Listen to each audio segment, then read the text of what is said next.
Hey, welcome to 5 Minute Friday. It's where we take a few minutes to end our week in God's Word. And one of the things I wanted to start off with today is a question. And it's kind of a question I posed in the post when we created it, but it's really asking about you to take a little stock, a little inventory in your own life. In that, who do you depend on? I mean, besides yourself, who do you really put your trust in when things are down? When you really need someone to show up for you? When there's the person you count on to follow through, or the people. Who are those folks for you?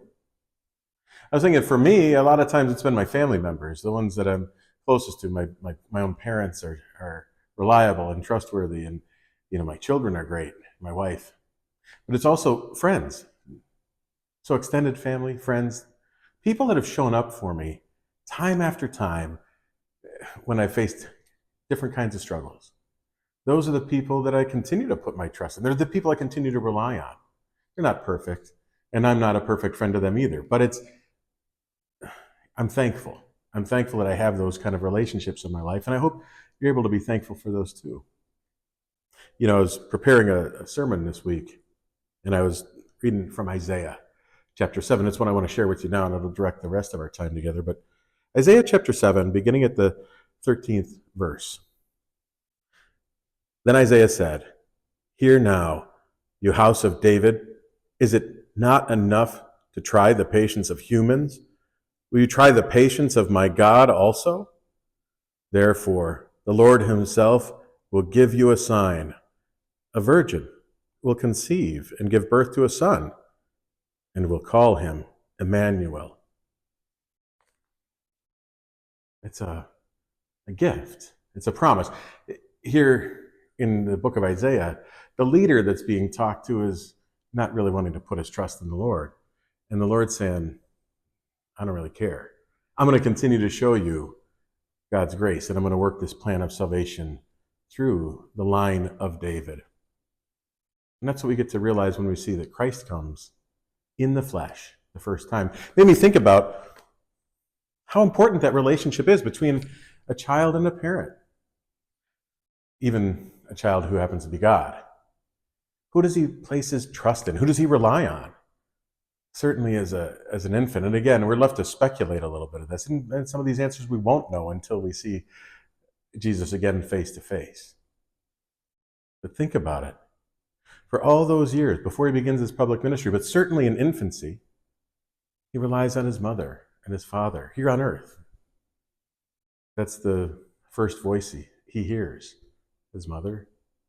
Maybe that's rely on her for food and rely on her for changing diapers. Think about how needy, dependent children are. And I thought about that's a wonderful reminder for us that Christianity is different, right? God sees things from a different perspective than we do. We're looking for a ruler. We're looking for a powerful king, a dominator, a God-like presence. And we've created that in our own minds, in our own philosophies, in our own mythologies, right? And we still do. We do it in movies all the time, right? But in Jesus, God with us, we have that solution to the problem of sin. Fully reliant on humans until his death and resurrection, when all humanity is fully reliant on him for that gift of life and salvation.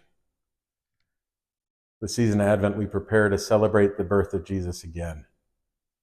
And it's one of those reminders for me that whether it's spoken about 700 years before he was born, like it was in Isaiah, or it's spoken about 2,000 years after he's already come to earth, that we're excited for that Advent, his coming again, when Jesus will bring glory and judgment.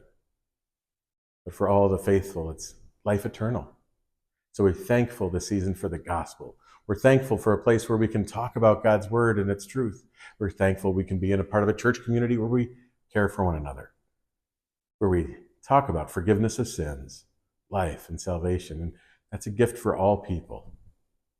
Hope you're able to share this with somebody who needs to hear the message today. God bless you, and we'll see you next time. Take care.